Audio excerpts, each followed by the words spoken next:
நீட்டை நீக்க முடியாதுன்னு எல்லாருக்குமே தெரியும். அதனால தான் எடப்பாடி அவர்கள் வந்து என்ன பண்ணாருன்னா 7.5 கவர்மெண்ட் ஸ்கூல்ல படிக்கிறவங்களுக்கு உள்ஒதுக்கீடு கொண்டு வந்தார். 1ஆம் வகுப்பு 2ஆம் வகுப்பு படிக்கிற ஸ்கூல்ல பசங்க அதுக்கிட்டலாம் போய் கையெழுத்து வாங்குறது, ஸ்கூல்ல போயிட்டு கவர்மெண்ட் ஸ்கூல்ல போய் வாங்கிட்டு திமுகவுடைய மாநாட்டில் இருந்து 50 லட்சம் பேர் நாங்கள் நீட்டை நீக்கணும்னு கையெழுத்து வாங்கிட்டு அந்த கையெழுத்து வாங்கின அந்த பேப்பர் எங்க இருக்குன்னா காயிலாங்கடையில் இப்போ இருக்கு. மகாத்மா காந்தி ஊரக வேலைவாய்ப்பு திட்டம் தான் இப்போ வந்து ராம்ஜி ஊரக வேலைவாய்ப்பு திட்டம் மாறிடுச்சு.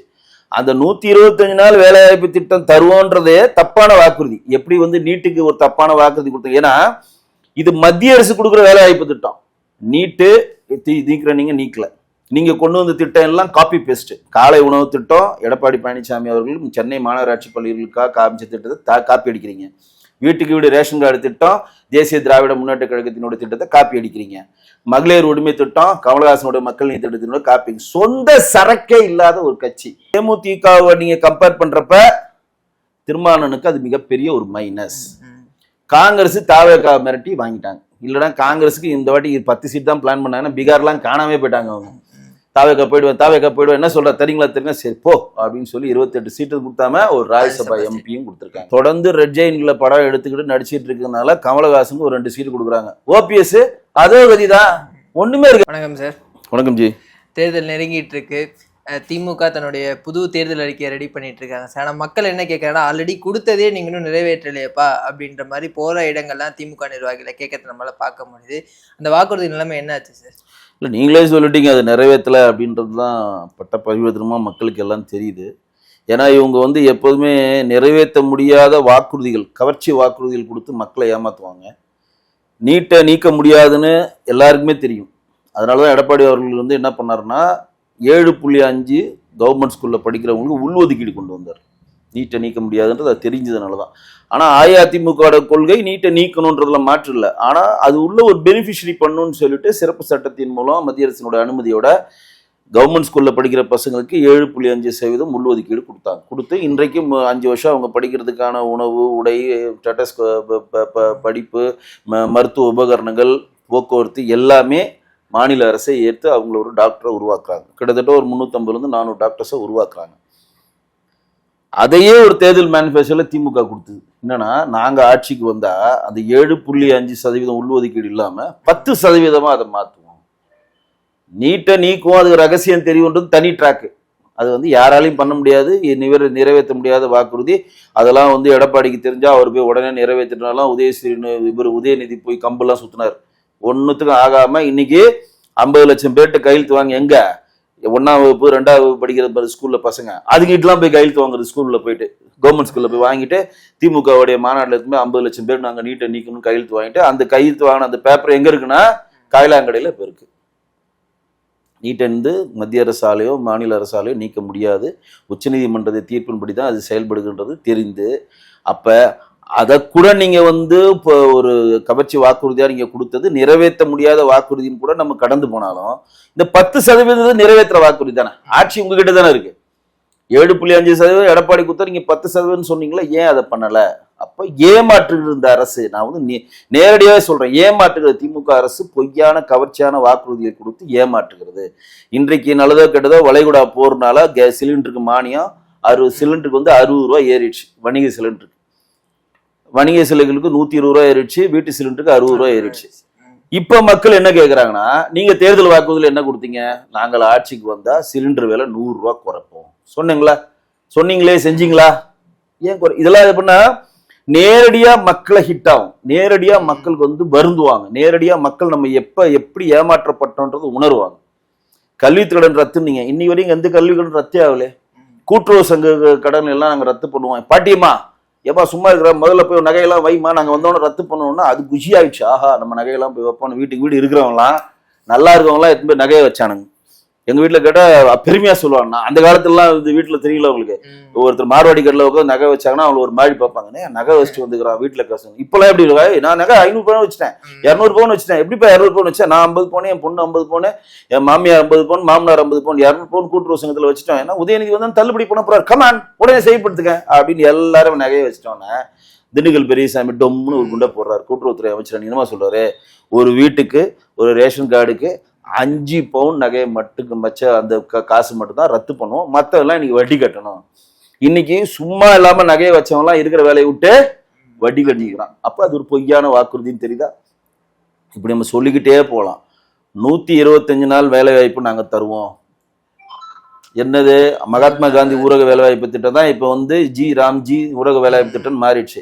அந்த 125 நாள் வேலைவாய்ப்பு திட்டம் தருவோன்றதே தப்பான வாக்குறுதி. எப்படி வந்து நீட்டுக்கு ஒரு தப்பான வாக்குறுதி கொடுத்தாங்க? ஏன்னா இது மத்திய அரசு கொடுக்குற வேலைவாய்ப்பு திட்டம், மாநில அரசுக்கு சம்பந்தமே கிடையாது. அதனாலதான் எடப்பாடி அவர்கள் சார் என்ன கொடுத்தாருன்னா 125 நாள் மத்திய அரசு கொடுத்துச்சு, நாங்க ஒரு 25 நாள் சேர்த்து 150 நாள் கொடுப்போம், அதை மத்திய அரசிடம் கேட்டு அனுமதி பெற்று கொடுப்போம்னாரு. சூப்பரா இந்த வாட்டி அவர் கொடுத்தாருல ஒரு 5 தேர்தல் மேனிஃபெஸ்டோல.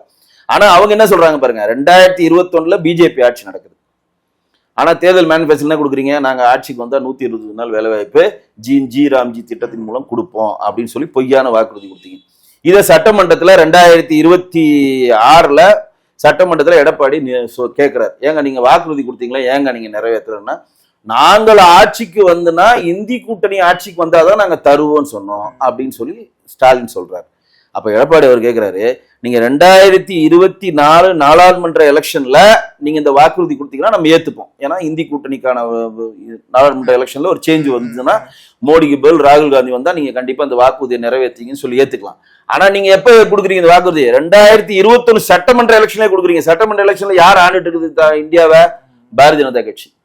அப்ப எப்படி பொய்யா? அது ஒரு எவ்வளவு பொய்யான வாக்குறுதி. இது மக்கள்கிட்ட கொண்டு போய் நம்ம சேர்க்கணும். 2024 இந்த வாக்குறுதி கொடுத்தா எந்த பிரச்சனையும் கிடையாது. ஏன்னா ராகுல் ஜெயிக்கலாம், அவர் ஜெயிப்பார் நாங்க நினைச்சோம், அந்த வாக்குறுதி கொடுத்தோம்னு சொல்லி நீங்க எஸ்கேப் ஆகலாம். அது ஜெயிக்கல தனி கதை. ஆனால் மோடிஜி அவர்கள் ஆட்சி செய்து கொண்டிருந்த 2021 இந்த பொய்யான வாக்குறுதி இவங்க கொடுத்திருக்காங்க. இன்றைக்கு மத்திய அரசே 125 நாள் மாத்திருச்சு, மாநில அரசு 60-40 பங்களிப்போட கொடுத்துருச்சு. இப்படி வந்து ஒவ்வொரு திட்டத்தையும் இவங்களுக்கு செயல்படுத்துறேன்னு சொல்லி பொய்யான வாக்குறுதி கொடுத்துட்டு, நாங்கள் வந்து வீட்டுக்கு வீடு ரேஷன் கொடுக்குறோம். எப்ப கொடுக்குறீங்க? சாவரப்பு சங்கரான்னு சொல்ற மாதிரி. அதுவும் என்ன திட்டம்? விஜயகாந்தினுடைய தேசிய முற்போக்கு திராவிட முன்னேற்ற கழகத்தினுடைய திட்டத்தை காப்பி அடிச்சு நாங்க வந்து கொடுக்குறோம் அப்படின்னு சொல்லி ஒரு ட்ராக் எடுக்கிறீங்க. கலைஞர் உரிமை தொகை உலகத்திலே நாங்க தான் கண்டுபிடிச்சோம். இன்னைக்கு அமெரிக்காவுக்கு பாராட்டுது, உகாண்டா பாராட்டுது, பிரேசில்ல கொடுக்கலான்றாங்க, லண்டன்ல எனக்கு கூப்பிட்டு வச்சு பேச சொல்றாங்கன்னு பெருமை பேத்திக்கிறாங்க.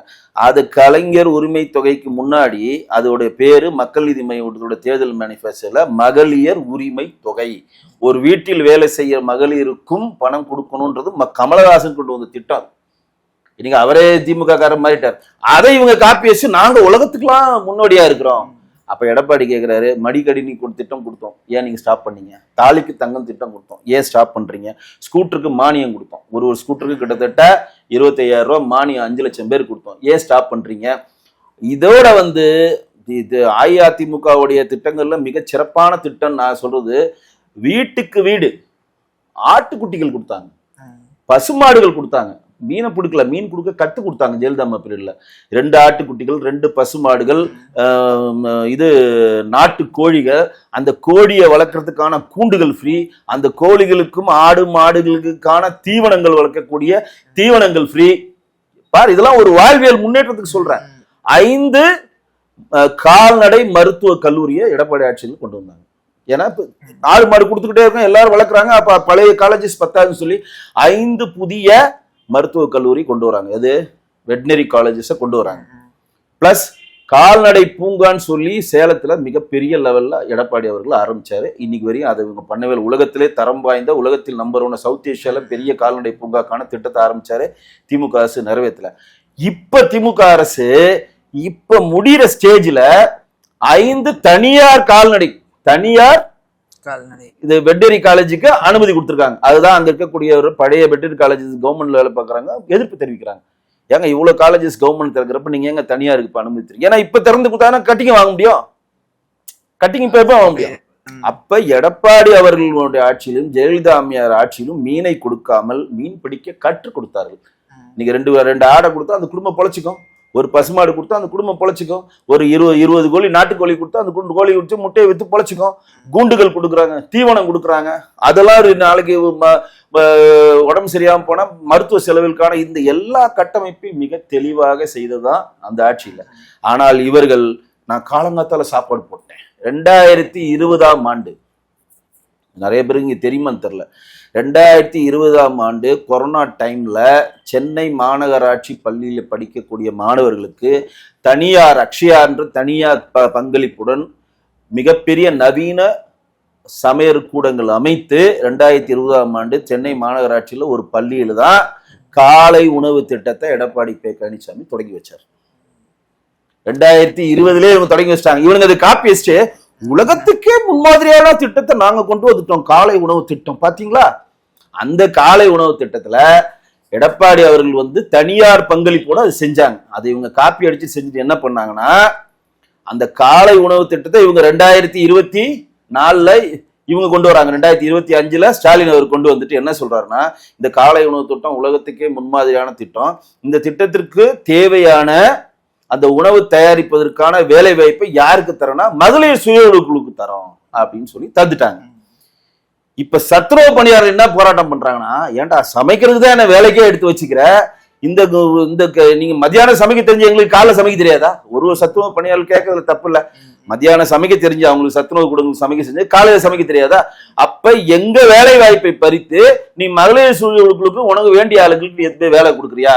அதனால வந்து எங்களை நீங்க பர்மனன்ட் பண்ண மாட்டேன்றீங்க, அதனால அந்த வேலையை எங்களுக்கு கொடுங்கன்னு சொல்லி சத்துணவு பணியாளர்கள் போராட்டம் பண்றாங்க. அப்ப நீங்கள் நீட்டு நீங்க நீக்கல, நீங்க கொண்டு வந்த திட்டம் எல்லாம் காப்பி பேஸ்ட். காலை உணவு திட்டம் எடப்பாடி பழனிசாமி அவர்கள் சென்னை மாநகராட்சி பள்ளிகளுக்காக காமிச்ச திட்டத்தை காப்பி அடிக்கிறீங்க. வீட்டுக்கு வீடு ரேஷன் கார்டு திட்டம் தேசிய திராவிட முன்னேற்ற கழகத்தினுடைய திட்டத்தை காப்பி அடிக்கிறீங்க. மகளிர் உரிமை திட்டம் கமலஹாசனுடைய மக்கள் நீதி திட்டத்தினுடைய காப்பி. சொந்த சரக்கே இல்லாத ஒரு கட்சி. ஆனா சரக்கு நிறைய இருக்கு டாஸ்மார்க்ல, ஆனா மூளையில சொந்த சரக்கே எதுவுமே இல்லாத ஒரு கட்சி. இவர்கள் தேர்தல் மேனிபெஸ்டோல கொடுத்த 505 வாக்குறுதியும் பொய்யான வாக்குறுதிகள். சும்மா அப்படி மேற்போக்காம ரெண்டு விஷயம். இப்போ திடீர்னு பார்த்தா கும்பாபிஷேகம் 3500 கோயிலுக்கு நாங்க கும்பாபிஷேகம் பண்ணிருக்கோம்னா, திமுக அறக்கட்டையில இருந்து கும்பாபிஷேகம் பண்ணீங்களா இல்ல முரசொலி அறக்கட்டையில இருந்து கும்பாபிஷேகம் பண்ணீங்களா? அறநிலைத்துறையில் இருக்கக்கூடிய பணத்தை எடுத்து செலவு பண்றதுக்கு தாங்க ஒரு அமைச்சரை தண்டத்துக்கு உட்கார வச்சிருக்காங்க. 1,50,000 ரூபாய் சம்பளம் கொடுத்து. சேர் பாபரோட வேலை என்ன? டெய்லி வயல்ல போய் மண் எடுத்து வெட்டி விவசாயம் பண்றத வேலை. அறநிலையத்துறை அமைச்சர் வேலை அதாங்க. அவரு சப் கலெக்டரா? வேலை அதானுங்க. ஒரு அமைச்சருக்கு என்ன வேலை? போக்குவரத்து துறை சிவசங்கரோடைய வேலை என்ன? போக்குவரத்து துறையை சீர்படுத்துறது தானங்க அவர் வேலை. நான் போக்குவரத்து துறையில் 100 பஸ்ஸை வாங்கி விட்டேன். சாதனை எப்படி சாதனை? 100 பஸ்ஸை வாங்கி அது மக்கள் பயன்பாடு கொடுக்குறது தான் உங்களுக்கு டிபார்ட்மெண்ட். அதுதான் உங்களுக்கு போட்டிருக்கோம், அதுதான் நீங்க வேலை செய்யறீங்க. அதை சாதனையா வெளியே சொல்லிக்கிட்டு இங்க இருக்கக்கூடிய பொய்யுரைகளை ஒட்டுமொத்தமாக கொடுத்து தமிழக மக்களை ஏமாத்தினாங்க. ஆனா இந்த முறை மக்கள் விழித்து கொண்டார்கள். சார், அதே மாதிரி திமுக கூட்டணியே பல குழப்பங்கள் இருக்கிறது நம்மளால பார்க்க முடியுது. திருமாவளவன் வேதனையாக வந்து சொன்னார், எங்களுக்கு வந்து உரிய அங்கீகாரம் தரமா இருக்கிறாங்க அப்படின்ட்டு. அவருக்கு இப்போ வந்து 8 சீட் வந்து கொடுத்துருக்காங்க சார். இனிமே அவங்க வந்து அதிருப்தி தான் இருக்காங்க, கம்யூனிஸ்ட் கட்சிகள் அதிருப்தி தான் இருக்கு அப்படின்ற மாதிரியான தகவல்கள்லாம் இருக்கு சார். இந்த தொண்டர்கள் எப்படி சார் பார்ப்பாங்க? இல்ல, தொண்டர்கள் வந்து இப்ப திருமாவளவன் தொண்டர்கள் பார்க்கறது வந்து எனக்கு ஒன்றும் பெரிய வியப்பு இல்லை. ஏன்னா திருமாவளவன் போன வாட்டி 6 சீட் தான் வாங்கினாரு, இந்த வாட்டி 2 சீட் எக்ஸ்ட்ரா கொடுத்துருக்காங்க. 8 சீட் இப்போ கொடுத்துருக்காங்களா? கன்ஃபார்ம் ஆயிடுச்சு. ஓகேவா? இதுல 2 கம்யூனிஸ்ட் வந்து காணாம போயிடுவாங்க. ஏன்னா 2021 6 சீட்டு வாங்கி நீங்க 5 வருஷம் கட்சியை வளர்த்திருந்தா நீங்க 10 சீட்டு டிமாண்ட் பண்றீங்க அப்படின்னா உங்களுக்கு 10 சீட்டு கொடுக்க வேண்டிய கட்டாயத்துக்கு திமுக எப்ப வரும்னா, நீங்கள் அந்த 10 சீட்டுக்கு ஒர்த்தா இருந்தா தான் வரும். அப்ப நீங்க 2021 மார்க்சிஸ்ட் கம்யூனிஸ்டும் இந்தியன் கம்யூனிஸ்டும் திமுகவுக்கு சொம்படிக்கிற வேலையை பண்ணிட்டு இருக்கனால தான் அவங்க கொடுத்த சீட்டை கொடுக்குறோம் வச்சுக்கன்றாங்க. நீங்கள் தவிர்க்க முடியாத ஒரு சக்தியா இருந்தா நீங்க சீட்டை குறைக்க முடியுமா? உங்க கட்சி கிராஃப் வளர்ந்துருந்தா உங்க சீட்டை குறைக்க முடியுமா? நேத்துக்கு சாம்சங் போராட்டம், நேற்று சாம்சங்ல 27 பேர் எங்களை பர்மனன்ட் பண்ணல, நீக்கினது அப்படியே இருக்குன்னு சொல்லி கோட்டையை நோக்கி போராட்டம் பண்ணாங்களே. கம்யூனிஸ்ட் கட்சி என்ன வேலை பண்ணது? 12 மணி நேரம் கொண்டு வந்தாரு முதலமைச்சர் மு க ஸ்டாலின். அனைத்து கட்சியும் எதிர்த்து அதை மாத்தினாரு. நீங்க கம்யூனிஸ்ட் தன்னுடைய சுய கௌரவத்தையும் சுய கோட்பாடையும் இழந்ததுனால தானே இன்னைக்கு காணாம போயிட்டு இருக்காங்க. அப்போ ஒரு கட்சி வந்து இந்த தேர்தல் ஒரு சீட் இப்ப நாங்க நல்லதோ கெட்டதோ 2021 20 சீட் வாங்கினோம்பா. நாங்க 2024 தேர்தலில் 11.64 கிட்டத்தட்ட 12% ஓட்டு எடுத்தோம். கூட்டணியே சேர்த்து 18% ஓட்டு எடுத்தோம். எங்க 20 சீட்ல இருந்து நாங்க 7 சீட் கிராஜுவலா வளர்ந்துட்டோம். அப்ப இந்த கட்சி வளர்ந்துருக்குன்னு சொல்றோம். நாங்க 20 சீட் 30 சீட்டு கொடுத்தோம், 27 சீட் கன்ஃபார்ம் பண்ணிட்டாங்க. 21 அப்ப எங்க கட்சி வளர்ந்துருக்குன்னு தானே அர்த்தம். அப்ப கம்யூனிஸ்ட் கட்சி வளர்ந்துருக்கா? வளரல. திருமாவளவன் வளர்ந்துருக்காரு, ஒத்துக்கிறேன், இல்லைன்னு சொல்லு. 6 சீட் வந்து 8 சீட் வாங்கிட்டாரு. ஆனாலும் தேசிய திராவிட முன்னேற்ற கழகத்தில திருமாவளவன் தோத்து போயிட்டாரு. ஏன்னா 2021 தேர்தலில் அம்மா மக்கள் முன்னேற்ற கழகத்துடன் இணைந்து 60 சீட்ல நின்றுச்சு தேசிய திராவிட முன்னேற்ற கழகம். 0.4% ஓட்டு வாங்கினாங்க. வெறும் 0.4%. அவங்களுக்கு இன்னைக்கு ராஜ்யசபா எம்பி, ராஜ்யசபானா என்ன சும்மா இல்லைங்க, 33 எம்எல்ஏ சேர்ந்து ஒரு பதவி. ராஜ்யசபா நல்லதை கருது அவங்க கட்சி 6 வருஷம் உயிரோட இருக்கும். ராஜ்யசபா எம்பி, பிளஸ் வந்து என்ன கொடுக்குறாங்க, சீட்டு கொடுக்குறாங்க, ரைட்டா? அப்ப தேமுதிகவை நீங்க கம்பேர் பண்றப்ப திருமாவளவனுக்கு அது மிகப்பெரிய ஒரு மைனஸ். காங்கிரஸ் தாவேகா மிரட்டி வாங்கிட்டாங்க. இல்லைன்னா காங்கிரஸுக்கு இந்த வாட்டி 10 சீட் தான் பிளான் பண்ணாங்கன்னா பீகார்லாம் காணாமே போயிட்டாங்க. அவங்க தாவேகா போயிடுவேன் என்ன சொல்ற தெரியுங்களா தெரியுங்க, சரி போ அப்படின்னு சொல்லி 28 சீட்டு கொடுத்தாம ஒரு ராஜ்யசபா எம்பியும் கொடுத்துருக்காங்க. அப்ப தாவேகா எப்படி வந்து 2011 2G வழக்கை வைத்து ஜெயலலிதாட்ட ஜெயலலிதா வச்சு ப. சிதம்பரம் இடி ரைடும் சிபிஐ விசாரணை பண்ணி கீழே கலைஞர்கிட்ட மிரட்டி சீட்டு வாங்கினார். 63 சீட்டு கொடுத்தார். 63 நாயன்மார்கள் நான் அமைச்சேன். 5 பஞ்சபாண்டவர் தான் திரும்பி வரானுங்க. கூடா நட்பு கேடா முடியும், இனிமேல் காங்கிரஸுடன் ஒட்டும் இல்லை, உறவும் இல்லைன்னு சொல்லி கலைஞர் அவர் சொன்னார். இன்னைக்கு எல்லாம் கைகோத்து திர்றானுங்க. அதே 2011 அப்படியே ரிஃப்ளெக்ட் 2026 மாறுது. தாவேகா போயிடுவோம் என்ன சொல்ற தெரியா, தாவேகா போயிடுவோம். ஐயோ இருக்கிற ஒருத்தன் தேசிய கட்சி போயிட்டா நம்ம எங்க போய் செவுத்த முடிக்கிறது, கும்படி புண்டியை தாண்டா நம்மளுக்கு தெரியாது. பாராளுமன்றத்துல நம்ம காங்கிரஸ் டக்குன்னு எஞ்சி நின்னா டக்குன்னு எல்லாம் எஞ்சி நிற்பாங்க. இந்த ஒரு படத்துல காப்பாங்க, எதுக்கு எஞ்சினே தெரியாம எஞ்சி நிக்கிறேடான்னு வசூல்ராஜா கமல் சொல்லுவார். எனக்கு ஒரு டவுட் எஞ்சின் இல்ல டக்குன்னு கை தூக்குவான். அந்த மாதிரி இல்ல காங்கிரஸ்காரன் தூக்கிட்டாங்க நானும் தூக்குறேன்னு சொல்லி தூக்கி காமெடி பண்ணவங்க தான் திமுக எம்பிக்கலாம். அப்ப நமக்கு டெல்லியில ஒரு முகம் வேணுன்றதுக்காக இன்றைக்கு தன்னுடைய சுயகௌரவத்தை விட்டு வளராத கட்சி, முன்னேறாத கட்சி, செத்து போன ஒரு கட்சிக்கு 25 சீட்ல இருந்து 28 சீட்டு கொடுத்து திமுக தன்னுடைய இருப்பை கம்மி கொண்டிருக்கிறது. அப்ப கூட்டணி கட்சியில இருக்கவங்க எல்லாருமே வளர விடாம திமுக தெளிவா பாக்குது. அண்ணா அறிவாலயத்துல வெள்ளை வேட்டி வெள்ளை சட்டை போட்டு ஒரு லெட்டர் பட போனீங்கன்னா அவங்க இழுத்து போட்டு உங்களுக்கு ஒரு கட்சியா சேர்த்துறாங்க. 26 பேர். கலைஞர் 1967 கூட அண்ணாதிரை வந்து கூட்டாஞ்சோர்ல 14 கட்சி தான் சேர்த்தாரு. 26 கட்சி ரோட்ல யார் கட்சி லெட்டர் படி கட்சி யார் வச்சாலும் உடனே ஸ்டாலின் கூட்டு ஒரு போட்டோ எடுத்து நீங்க எனக்கு ஆதரவு கொடுத்துட்டீங்க, நீங்க ஏங்க நான் கட்சி சும்மா தாங்க வச்சு, இல்ல நீங்க ஆதரவு கொடுத்துட்டீங்க, வாங்க உள்ள ஒரு டீ சாப்பிட்டு போங்க, இல்லங்க நான் சும்மா அந்த போய் கிராஸ் டீ சாப்பிட்டு போங்க, தலைவர் இருக்காரு வெயிட் பண்ணி இந்தாங்க போட்டோ எடுங்க, இப்ப பிரஸ் சொல்லுப்பா, இப்ப கட்சி பேரை சொல்லி இறந்துச்சாங்கன்னு சொல்லுப்பான்னு சொல்லி ரோட்ல போற வரவன் எல்லாம் சேர்த்துட்டாங்க. ஏன் சேர்த்தாங்கன்னா அவசரமா எவனா இவனுங்க ஆப்போனண்ட் போயிடுவாங்களோ, தேசிய ஜனநாயக கூட்டணி போயிடுவாங்களோ பயந்து சேர்த்தவன இப்ப குத்துதே குடைதேன்னு வேலுமுருகன் வந்து நிக்கிற ஜம்மு பாத்தியா, நான் 5 வருஷம் நீ என்ன ஊழல் செஞ்ச நான் வெளியிடுவா, நான் வந்து ஆடிட்டிங் அண்ட் ரிப்போர்ட்டிங்ல ஆடிட் ரிப்போர்ட்ல அக்கௌண்ட்ஸ் அண்ட் ஆடிட் ரிப்போர்ட்ல திமுகவை சேர்ந்த எம்எல்ஏக்களும் திமுகவை சேர்ந்த எம்பிக்களும் என்னென்ன கட்சியில எந்தெந்த ப்ராஜெக்ட்ல எவ்வளவு ஊழல் செஞ்சிருக்கீங்க, அந்த பணத்தை எங்கெங்க இன்வெஸ்ட் பண்ணிருக்கீங்கன்ற ஆடிட் அக்கௌண்ட் அண்ட் ஆடிட் டிபார்ட்மெண்ட்ல இருந்து நான் எடுத்துட்டேன், அதையெல்லாம் நான் வெளியிடுவேன். நான் ஒன்றும் சாதாரண நாள் இல்லை, எனக்கு தமிழ் விடுதலை கட்சியில் கூட்டணியில் இருக்கிறோம், மாவோயிஸ்ட் எங்க கூட இருக்காங்க, நான் அவங்களாம் கேட்டுதான் முடிவு எடுப்பேன், எங்கெல்லாம் கிழக்கிரியா நினைச்சிட்டியான்னு சொல்லி இன்றைக்கு திமுக கூட்டணியில் இருந்து திமுகவுடைய தண்டவாளங்களை ஏற்றுவதற்கு நாமெல்லாம் தேவையில்லை. தேசிய ஜனநாயக கூட்டணியில் கூட பிஜேபியோ அஇஅதிமுகவோ மற்ற கூட்டணி கட்சியோ தேவையில்லை. அவங்க மதச்சார்பற்ற முற்போக்கு கட்சி கூட்டணியில் இருக்கக்கூடிய அந்த கட்சிகளுடைய இருந்து பயணித்த 5 வருடம் உதயசூர்களை போட்டியிட்டு அங்கே இருந்து அவர்கள் தண்டவாளங்களை மேல ஏற்றத்துக்கு வேல்முருகன் ஒருத்தரே போதும். இப்ப அவர் வந்து என்டிஏக்கு வரதுக்கான வாய்ப்புகள் எதுவும் இருக்கா சார்? இல்ல வேல்முருகன் தன் நிலைப்பாடு அறிவிக்கல, 3 சீட்டுக்கு மேல வேணும்னு கேட்கிறாரு, எனக்கு உரிமை கொடுக்குறவங்க தான் போன்றாங்க. பேச்சுவார்த்தை நடந்துட்டு இருக்கலாம், எனக்கு சரியா தெரியல, எந்த அளவுன்னு தெரியல. ஆனால் வந்து ஒரு விஷயம் தெளிவா இருக்குது, வன்னியர்களுக்கான ஒரு முகமா இருந்த உறுதியும் திமுக கூட்டணி இழந்து விட்டது. காரணம் அவங்களுக்கு வந்து உரிய மரியாதை கொடுக்கல, பெரியன்மை மனப்பான்போடு எங்க நடத்துறாங்க, எங்களை மதிக்க ஏற்கனவே அவனை மதிக்கலன்னு வைங்களேன். ஏற்கனவே சட்டமன்றத்துல போய் நெஞ்சு நிமித்துறையா உட்காரியா சும்மா கத்திக்கிட்டே இருக்கிற தொகுதி பிரச்சனை பண்டோடி பிரச்சனை பாருன்னா என் ஊர்லயே தண்ணி வரலன்னு கத்திருக்க துரைமுருகன் உடனே கலாச்சி உட்கார வச்சார். சும்மா உட்காரியா கத்திக்கினே இருக்கிற அப்படின்னு சொல்லி நெஞ்ச நிமித்திட்டுலாம் அவர் போனதெல்லாம் நிறைய முரண்பாடுலாம் நடந்துச்சு. அப்பயே நாங்க நினைச்சது ரொம்ப நாள் நீடிக்காது. பூனைக்குட்டி வெளியே வந்து விட்டது. இப்ப தேவையில்லாம திமுகவுடைய மைனஸ்களை சொல்வதற்கு அவர்களே ஒரு ஆளை தயார் பண்ணி வெளியே அனுப்பிச்சிட்டாங்க. அது திமுகவுக்கு மிகப்பெரிய பின்னடைவு. இன்னும் அந்த கூட்டணியில வந்து மக்கள் நீதி மையத்துக்கு இன்னும் தொகுதிகள் ஒதுக்கப்படல சார். ஓபிஎஸ் நிலைமை என்ன அப்படின்றது வந்து தெரியல. அப்படியே மக்கள் நீதி மையத்துக்கு ஒதுக்கப்பட்டாலும் அவர் எந்த சின்னத்துல நிப்பாரு அப்படின்ற மாதிரி இன்னும் அந்த ஏன்னா எலெக்ஷன் நெருங்கிட்டு இருக்க சூழல்ல ஒரு கூட்டணி ஒரு வடிவம் இல்லாம திணறது எப்படி சார் பாக்குறீங்க? நீங்க பாஷா படம் பாத்தீங்கன்னா சரண்ராஜையும் கமலையும் சரண்ராஜையும் ரஜினியும் வந்து ரகுவன் கொல்ல சொல்லுவார். அப்ப விஜயகுமார் தான் அதை வந்து தடுப்பார். நான் ஏதோ என் புள்ளனால பாஷா விட்டாரு, அப்ப அன்வர் அதோ கதிதான். அதே மாதிரிதான் தொடர்ந்து ரெட் ஜெயின்ல படம் எடுத்துக்கிட்டு நடிச்சிட்டு இருக்கிறதுனால கமலஹாசனுக்கு ஒரு 2 சீட்டு கொடுக்குறாங்க. ஓபிஎஸ் அதோ கதிதான், ஒண்ணுமே இருக்காது, ஆதரவாளோட வந்து சேர்ந்தாரு, அவ்வளவுதான். இப்ப நான் சொன்னது நீங்க ஒப்பிட்டு போன கரெக்டா இருக்கும். இப்ப ஸ்டாலின் அவர்களை கேட்டீங்கன்னா நீங்க ஓபிஎஸ் அவர்களே அன்பராவும் பாஷாவா திரு கமலையும் நினைச்சுக்கோங்க. போய் நீங்க கேளுங்க, விஜயகுமார் மாதிரி ஸ்டாலின் இருப்பாரு, என்னங்க உங்களுக்கு இவ்வளவு நாள் பாடுபட்டாரு, என் கூட ரொம்ப நாளா இருந்தாரு, ரெட் ஜெயின்ல படம்லாம் எடுக்கிறாரு, உதயநிதிக்கு ரொம்ப க்ளோஸா இருந்தாலும் மக்கள் நீதி மையத்துக்கு டாச் 2 சீட்டு கொடுத்தேன். ஏங்க உங்களே நம்பி இருக்காங்க, அன்பர் கதி ஓபிஎஸ் கதி அதோ கதி தான், காணாம போயிடுவாரு, அவ்வளவுதான். அவரா போய் கூட்டம் நடத்திட்டு இருக்காரு. தென்காசியில போய் கூட்டம் நடத்துறாரு. 2021 சட்டமன்ற எலெக்ஷன்ல நீங்கள் வந்து ஃபார்ம் ஏவும் பியும் போடுற அளவுக்கான பவர் உள்ள சம பவர் எடப்பாடிக்கு ஈக்குவலான பவர் கட்சியினுடைய பொதுச் செயலாளராக நீங்க இருந்தீங்க. அப்ப ஒருங்கிணைப்பாளர், கட்சியின் ஒருங்கிணைப்பாளர் எடப்பாடி துணை ஒருங்கிணைப்பாளர். அப்ப அவர் தேனி மாவட்டத்தில் இருக்கக்கூடிய போடிக்க நாயக்கனூர்ன்ற அந்த தொகுதியை தாண்டி பிரச்சாரத்துக்கு நீங்க போகல. 2024 நாடாளுமன்ற தேர்தல் நடந்துச்சு. அந்த தேர்தலில் தேனி மாவட்டத்தில் தன்னோட பையன் நிற்கிறாருன்னா அவருக்கு அந்த தேனி மாவட்டத்தை தாண்டி பிரச்சாரத்துக்கு நீங்க வெளியில வரல. இப்ப டிஎம்கேல சேர்ந்தவொன்னா வீதி வீதியா போய் கூறாரியா, என்ன கூவல்யா? இந்த இருக்கக்கூடிய மக்கள் புரிஞ்சுக்கணும், அங்க இருக்கக்கூடிய சமுதாய மக்கள் புரிந்து கொள்ள வேண்டும். மிகப்பெரிய ஒரு துரோகி அவரு, மிகப்பெரிய ஒரு எம்ஜிஆர் ஆன்மாவும் ஜெயலலிதா ஆன்மாவும் அவரை வந்து தூங்க விடாமல் பண்ணும்.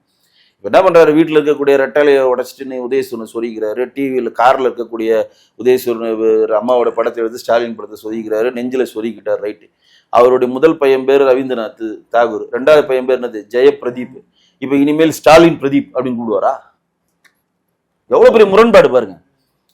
அன்றைக்கு ஜெயலலிதா மேல உள்ள அபிமானத்தை தன் இரண்டாவது மனுக்கு ஜெயபிரதீப்னு வச்சிங்களே, இப்ப நீங்க ஜெயலலிதா அம்மா வேணான்ட்டீங்க, ஜெயலலிதா அம்மா எதிரி ஆக்கிட்டீங்க, எம்ஜிஆர் எதிரி ஆக்கிட்டீங்க, இபிஎஸ் அனைத்து இந்திய அண்ணா திராவிட முன்னேற்ற கழகமும் எதிரி ஆக்கிட்டீங்க சொல்லிட்ட பிறகு தன்னுடைய மகன் பேரை எப்படி கூப்பிடுவாரு? இனிமேல் ஜெயபிரதீப்னு கூப்பிடுவாரா? மகனே ஸ்டாலின் பிரதீப் கூப்பிடுவாரா? இல்ல மகனே ஜெயாவை கட் பண்ணி வெறும் பிரதீப்னு கூப்பிடுவாரா? இது என்ன ஒரு பொழப்பு? ரொம்ப பட்ட பரிவதமா செய்யணும்னா ஒரு மானங்கட்ட பொழப்பு, ஒரு மானங்கட்ட பொழப்பு. ஒரு கட்சியில் உங்களுக்கு அங்கீகாரம் கிடைக்கல, கட்சியில் உங்களை சேர்ந்துக்கலாம், எம்ஜிஆர் புகழை பரப்புங்க, ஜெயலலிதா புகழை பரப்புங்க, உங்களை வாழ்த்து வரவேற்கிறோம். எல்லா தரப்பு மக்களும் உங்களை வரவேற்போம். ஆனால் நேரது சித்தாந்தம் கொண்டு தீய சக்தின்ற கட்சியில் பிரயாணம் பண்ணி கொண்டு இன்றைக்கு உங்கள் 2021 எலெக்ஷன்ல உங்களுடைய தொகுதியை தாண்டி வெளியே வராது நீங்கள், 2024 நாடாளுமன்ற எலெக்ஷன்ல உங்களை தொகுதியை தாண்டி வெளியே வராது நீங்கள். இன்றைக்கு தமிழ்நாடு ஃபுல்லா நான் சுற்றுப்பயணம் பண்ணி மாவை பிடிச்ச ஆட்டுறீங்களா, நல்ல மாவை ஆட்டுங்க, உங்க மாவு என்னைக்குமே அரைபடாது. சார், தமிழகத்தை தொடர்ந்து புதுச்சேரியிலுமே இந்த கூட்டணி குழப்பங்கள் நீடிச்சிட்டு நம்மள பார்க்க முடியுது. திருமாவளவன் வந்து விசிகா 3 தொகுதியில தனித்து போட்டியிடும் அப்படின்னு வந்து அறிவிச்சிருக்காரு. காங்கிரஸ்லயுமே வந்து ஒரு சிலருக்கு சீட்டு கொடுக்கல அப்படின்ற ஒரு குழப்பமும் அங்க நீடிச்சு. அங்க கலைஞர் புதுச்சேரியில தேசிய, அதாவது என்டிஏ கூட்டணி, தேசிய ஜனநாயக கூட்டணி வந்து மிக தெளிவாக போட்டியிடுது.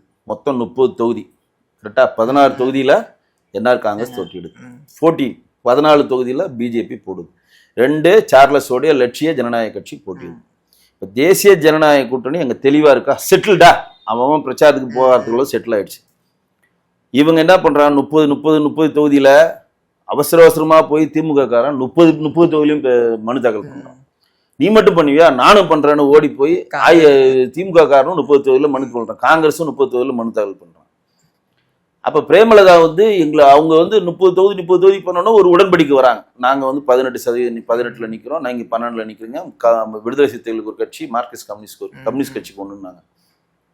என்னது விடுதலை சிறுத்தைகளுக்கு ஒண்ணு, கம்யூனிஸ்ட் ஒண்ணா? எங்களுக்கு சேர்க்கவே மாட்டீங்களா ஆட்டத்துலன்னு தேசிய திராவிட முன்னேற்ற கழகத்தின் சொல்லிய பிரேமலதா, என்ன ஆட்டத்துல சேர்க்க மாட்டீங்களா? 30 தொகுதியில நான் நிக்கிறேன். இப்ப தேசிய திராவிட முன்னேற்ற கழகத்தை சேர்ந்த, திராவிட கழகத்தை சேர்ந்த கேப்டன் கட்சியை சேர்ந்தவர்கள் 30 பேருமே இன்னைக்கு புதுச்சேரியில மனு தாக்கல் பண்ணியிருக்காங்க. இப்ப நேத்து விடுதலை சிறுத்தைகள் எங்களுக்கு ஒண்ணுதானா, விட மாட்டேன், நானும் நிக்கிறேன், போய் அவரும் மனு தாக்கல் பண்ணியிருக்காரு. இப்ப அவன் அந்த தேர்தல் அதிகாரிக்கு மண்டையை பிச்சுப்பான். ஏண்டா 234 இருக்கக்கூடிய தமிழ்நாட்டுல கிளியரா இருக்கு, ஒரு வேட்புமனு தாக்கல் பண்ணா செக்ரிகேட் பண்றதுக்கு. நீங்க என்னடா வெறும் 30 தொகுதியை வச்சுட்டு ஒரு தொகுதிக்கு 100 பேர் வந்து வேட்புமனு தாக்கல் பண்ணா நாங்க இருக்கிறதா பிச்சுக்கிறதான்னு சொல்லி பிச்சுப்பான். அப்ப தேசிய ஜனநாயக கூட்டணி செட்டில் ஆயிடுச்சு. மதச்சார்பற்ற முற்போக்கு கூட்டணின்னு சொல்லுகிற திமுகவுடைய கூட்டணி அங்கு மிகப்பெரிய ஒரு குழப்பத்தில் இருக்கிறது. திமுக என்ன நினைக்குதுன்னா காங்கிரஸை கழட்டி விடணும். காங்கிரஸ் ஏன் கழட்டி விடணும்? ரொம்ப பேசுவார் நாராயணசாமிக்கே சீட்டு கூடாம பண்ணிட்டாங்க. இன்னைக்கு எல்லாரும் வந்து வேட்புமனு தாக்கல் பண்ண போறாங்க காங்கிரஸை சேர்ந்தவங்க. நாராயணசாமி நெல்லித்தோப்புல போய் நானும் பண்றேன், நானும் காங்கிரஸ்காரன் தான், முன்னாள் முதல்வர் பண்ணு, ஃபார்ம் ஏபி எங்க, அது தரமாட்டேன்றாங்க, ரிஜெக்டட், செல்லாது போ வெளில வர்றாரு, காண்டா அவரு, என்ன செல்லாதுன்னா எல்லாருக்கும் ஏபி ஃபார்ம் வந்து வைத்தியலிங்க கையெழுத்து போட்டு கொடுத்தாருப்பா, உனக்கு தரமாட்டேன்றாருப்பா, நான் என்னப்பா பண்றேன்னு சொல்லிட்டோன்னே முன்னாள் முதலமைச்சருக்கே அங்க ஏபி ஃபார்ம் வந்து கட்சியின் அங்கீகார ஃபார்ம் தரலன்னு சொல்லிட்டு நாராயணசாமி ஆட்களுடைய வந்து மிகப்பெரிய ஒரு போராட்ட களத்தை காங்கிரஸை அங்கு சந்தித்து கொண்டிருக்கிறது. அப்ப காங்கிரஸும் அங்கு குழப்பமான ஒரு சூழ்நிலை இருக்குன்றது தெளிவா தெரியுதா? அங்க இருக்க கோஷ்டி தான் வைங்க, வைத்தியலிங்க ஒரு கோஷ்டி, நாராயணசாமி ஒரு கோஷ்டி, இன்னும் ஜான்குமார் ஒரு கோஷ்டின்னு ஒரு கோஷ்டியில் இருந்தாங்க. இன்னைக்கு அது வந்து பட்ட பரிவாதமா இருந்துச்சு. புதுச்சேரியில் மிகப்பெரிய ஒரு குழப்பம் போய் கொண்டிருக்கிறது. எல்லா கட்சிகளும் கூட்டணியில் நாங்க இருக்கிறோம், ஆனா நாங்க 30 பேர் மனு தாக்கல் பண்றோம். ஏன்னா நாங்க அப்புறம் செக்ரிகேட் பண்ணிப்போம், ஏன்னா டைம் இல்லைன்னு சொல்லி குழப்பத்தின் உச்சியில் இருக்கிறாங்க. தேமுதிமுகவை சேர்க்கலன்னா அவங்களும் இப்ப போய் சேர்ந்துட்டாங்க. அன்புமணி அவர்கள் நம்மளோட தேசிய ஜனநாயக கூட்டணியில் அன்புமணி அவர்களுக்கு 30% அவரும் நிக்கிறாரு. அவர் ஏன் நிக்கிறாருன்னா, போன வாட்டி அவருக்கு சீட்டு தரேன்னு சொல்லி ப்ராமிஸ் பண்ணி தரலன்றப்ப டக்குன்னு லேட் ஆகிறப்ப பண்ண முடியலன்னு சொல்லி இந்த வாட்டி அவரு நிக்கிறார். அவர் நிக்கிறனாலும் அது நமக்கு ஃபேவரா தான் வரும். அதனால தேசிய ஜனநாயக கூட்டணி மிக தெளிவாக புதுச்சேரியில் மூவ் பண்ணிக்கிறது. காங்கிரஸை சேர்ந்த திரு ரங்கசாமி அவர் தான் முதலமைச்சர் வேட்பாளரை நோக்கி நகர்றாங்க. அட் த சேம் டைம் மதச்சார்பற்ற முற்போக்கு கூட்டணின்னு சொல்லுகிற இந்த கூட்டணி இருக்கிற மாதிரி ஒரு பாவனா பண்றாங்க. தனித்தனியா வேட்புமனு தாக்கல் வச்சு அந்த கூட்டணியுடைய வலிமையை அவர்களே கெடுத்துக் கொள்கிறார்கள். சார், இறுதியா வந்து தமிழகத்துல இப்போ இருக்கக்கூடிய கல நிலவரப்படி எந்த கூட்டணி வந்து இல்ல, தேசிய ஜனநாயக கூட்டணி வந்து மிகப்பெரிய லெவல்ல வெற்றி அடையுமா? ஏன்னா பாருங்க, இப்ப பாருங்க, நேற்று பியூஷ் கோயல் காலில் வந்தாரு, மதியானமே அனைத்து இந்திய அண்ணா திராவிட முன்னேற்ற கழக தலைமையகத்துல அன்புமணிக்கு 18 சீட்டு, அம்மா மக்கள் முன்னேற்றத்துக்கு 11 சீட்டு, நமக்கு 27 சீட்டுன்றது செட்டில் பண்ணி மேஜர் பிளேயருக்கு முடிஞ்சிருச்சு. மற்றதெல்லாம் சின்ன சின்ன பிளேயர்ஸ் தான். அந்த சின்ன பிளேயர்ஸ் எல்லாருமே ஒன்று தாமரையில் நிற்பாங்க, இல்லை ரெட்டையில் நிற்பாங்க. ஸோ அது மிகப்பெரிய ஒரு முரண்பாடின் உச்சம் கிடையாது. இப்போ முடிஞ்சிச்சு, வேட்பாளர் தேர்வு நாளைக்கு வந்து வேட்புமனு தாக்கல் பண்ணுறாங்க, கடகடன்னு வேலை ஸ்டார்ட் ஆகிடும். கிளியரா இருக்கு பிக்சரு. இவனுங்க பாருங்க, 6 சீட்டுக்கு 5 சீட்டு முடிங்கி இருக்கிறானுங்க. நான் தேமுதிமுக உள்ள வந்து ராஜ்யசபா குத்தி முடிங்கிட்டு இருக்கிறாங்க. இப்போ வந்து தேசிய திராவிட முன்னேற்ற கழகம் எங்கெங்க ஸ்ட்ராங்கா இருக்கோ அங்க விடுதலை சிறுத்தைகள் வேலை செஞ்சு தர மாட்டாங்க. நேற்று வந்து சீட் வாங்கினா அவனை ஜெயிக்க வச்சிருமான்னு. எங்கெங்க விடுதலை சிறுத்தைகள் ஸ்ட்ராங்கா இருக்காங்களோ அங்க வந்து இவங்க வேலை செய்ய மாட்டாங்க. ஏற்கனவே 2 பேருக்கு 7ஆம் பொருத்தம் உங்களுக்கே தெரியும். அப்ப அவங்க என்ன நினைப்பாங்கன்னா, இவங்க ஜெயிக்கிறதுக்கு நம்மையா வேலை செய்யணும், அதுமே இவன் ஜெயிக்கிறதுக்கு நம்மையா வேலை செய்யணும்னு சொல்லி அந்த கூட்டணி ஜெல்லே ஆகாது. கம்யூனிஸ்ட் கட்சியை பொறுத்தவரை அவனுக்கு வேலை செய்ய போகல, திமுக வேலை செஞ்சு ஜெயிக்க வைப்பாங்க, அது வேற கதை. காங்கிரஸும் வேலை செய்ய போகல, அவனுக்கு சீட்டை வேணும் ஹாயா வந்துருவாங்க. திமுக காரன் அந்த மாவட்ட செயலர் தான் இறங்கி வேலை செஞ்சு ஜெயிக்க வைப்பான். பட் இவங்க என்னன்னா ஒரு ஜாதி பிரிவுல போய் மாட்டுவாங்க. இவங்க 2 பேர் மாட்டுறப்ப இப்ப விழுப்புரம், கள்ளக்குறிச்சி இந்த இடத்துல எல்லாம் பாத்தீங்கன்னா அந்த வட தென்னார்காடு மாவட்டத்தில் அந்த பெல்ட்ல பாத்தீங்கன்னா வன்னியர்கள் பெல்ட், இந்த பட்டியலின சகோதரர்கள் பெல்ட் இருக்கப்ப மிகப்பெரிய லெவல்ல பட்டியலின சகோதரர்களுக்கும் இவர்களுக்கும் நம்ம வன்னியர்களுக்கான ஒரு போட்டி இருக்கும். நம்ம கிட்ட வந்து வன்னியர்களுக்கான ஓட்டான அன்புமணி அவர்கள் இருக்கிறதுனால அது மிகப்பெரிய லெவல்ல பேசப்படும். அப்ப இந்த பட்டியலின சகோதரர்களுக்கான திருமாவளவன் ஓட்டை தேமுதிமுகன்னு சொல்லுகிற அந்த கட்சியை சேர்ந்தவர்கள் உள்ள வந்து ஊக்குவிச்சா ஜெயிக்கலாம். அவர்கள் வந்து எதிராக செயல்பட்டாங்கன்னா அவங்க காலி ஆயிடுவாங்க. அப்படியே தென் மாநிலம் போனீங்கன்னா அவங்க இருப்பாங்க. இப்ப விருதுநகர்ல ஏன் இருந்தாங்கன்னா விஜயகாந்தோட நாயுடு சமூகத்தை சேர்ந்தவர்கள் அங்க ஜாஸ்தியா இருப்பாங்க அந்த விருதுநகர் தொகுதியில இருக்கிறதுனால. அங்க பட்டியலின சகோதரர்கள் சேர்ந்து வேலை செஞ்சாதான் அவங்க ஜெயிக்க முடியும். அந்த இடத்துல அவங்க கவுப்பானுங்க. அப்ப ஒன்னால நான் கட்டேன், என்னால நீ கட்டேன்னு இன்றைக்கு மதச்சார்பற்ற முக்கோண கூட்டணியில் இருக்கக்கூடிய கூட்டணி கட்சிகள் ஒட்டுமொத்தமா தோல்வியை தழுவார்கள். தேசிய ஜனநாயக கூட்டணியில் இணைந்துள்ள அனைத்து கட்சிகளும் மிகப்பெரிய வெற்றியை நோக்கி நகர்கிறது.